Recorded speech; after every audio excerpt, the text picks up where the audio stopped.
જામનગર ખાતે ફાયર ઓફિસરો માટે વિશેષ તાલીમ શરૂ. જામનગર ખાતે દેશના વિવિધ રાજ્યોના પ્રતિનિધિત્વ કરતા 26 ફાયર ઓફિસરો માટે વિશેષ તાલીમ કાર્યક્રમ શરૂ કરવામાં આવ્યો છે. આ પહેલનો ઉદ્દેશ ફાયર ઓફિસરોની કૌશલ્ય અને તત્પરતા વધારવાનો છે, જેથી તેઓ આપત્તિઓ અને આગ સંબંધિત ઘટનાઓને સારી રીતે સંભાળી શકે.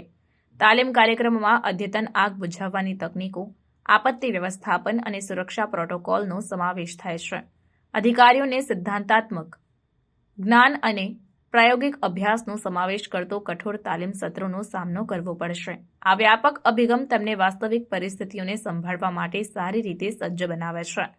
તાલીમનો એક મુખ્ય પાસો આધુનિક આગ બુઝાવવાની સાધનો અને ટેકનોલોજી પર ધ્યાન કેન્દ્રિત કરવો છે.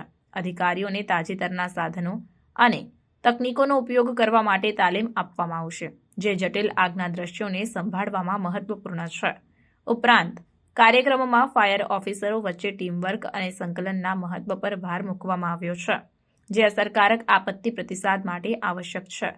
તાલીમ અનુભવી વ્યાવસાયિકો અને ફાયર સેફટી ક્ષેત્રના નિષ્ણાતો દ્વારા આપવામાં આવી રહી છે. આ ટ્રેનરો જ્ઞાન અને અનુભવનો ખજાનો લાવે છે, અધિકારીઓને મૂલ્યવાન માહિતી અને પ્રાયોગિક ટિપ્સ પ્રદાન કરે છે. કાર્યક્રમમાં નેતૃત્વ અને સંકટ વ્યવસ્થાપન પર સત્રોનો પણ સમાવેશ થાય છે, જે અધિકારીઓને તેમના સંબંધિત વિભાગોમાં નેતૃત્વની ભૂમિકા લેવા માટે તૈયાર છે. આ પહેલ દેશભરમાં ફાયર સેફટી ધોરણોને સુધારવાના વ્યાપક પ્રયાસનો ભાગ છે.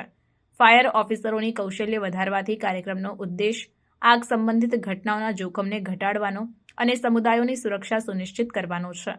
તાલીમનો અધિકારીઓ પર જ નહીં, પરંતુ ભારતના કુલ ફાયર સેફટી માળખા પર પણ મહત્વપૂર્ણ પ્રભાવ પડશે. કાર્યક્રમમાં ભાગ લેનારા અધિકારીઓએ તેમના ઉત્સાહ અને શીખવાની પ્રતિબદ્ધતા વ્યક્ત કરી છે. તેઓ તેમના ક્ષેત્રમાં સતત તાલીમ અને વિકાસના મહત્વને ઓળખે છે અને તેમના દૈનિક કાર્યોમાં નવા કૌશલ્ય અને જ્ઞાન લાગુ કરવા માટે ઉત્સુક છે. કુલ મળીને જામનગરમાં વિશેષ તાલીમ કાર્યક્રમ ફાયર ઓફિસરોની ક્ષમતાઓને મજબૂત બનાવવા અને સમગ્ર ભારતમાં ફાયર સેફટીને વધારવામાં એક મોટું પગલું છે. સિનિયર લેવલના ફાયર ઓફિસરોનો એક બેચ તાલીમનો બેચ શરૂ થયેલ છે, જે માટે વ્યવસ્થા કરવાનું કામકાજ નાગપુર ખાતેની ફાયર કોલેજ તથા ગવર્મેન્ટ ઓફ ઇન્ડિયાના ડિઝાસ્ટર મેનેજમેન્ટને લગતા ડિપાર્ટમેન્ટ અને ગુજરાત સરકાર આ તમામના ઉપક્રમે જામનગર શહેરને આ માટેનું યજમાન પદ મળી છે. અને આ તમામ સિનિયર કક્ષાના 26 અધિકારીઓને જામનગર શહેરના ફાયર વિભાગ અને સાથે સાથે જામનગર અને દેવભૂમિ દ્વારકા જિલ્લાના જેટલા પણ આપણા ઇન્ડસ્ટ્રીયલ યુનિટો છે, એ ઉપરાંત જેટલા વોટર બોડીઝ છે અને મકાનો વગેરે, ટૂંકમાં ફાયર એન્ડ ઇમરજન્સી સર્વિસીસને લગતું સંપૂર્ણપણે એક બૃહદ અને બહોળો અનુભવ મળી શકે તે પ્રકારે આગામી લગભગ 10 થી 11 દિવસનો એક તાલીમનું આજે આપણે શરૂઆત કરેલ છે, જે આગામી 10-11 દિવસમાં પૂર્ણ થશે.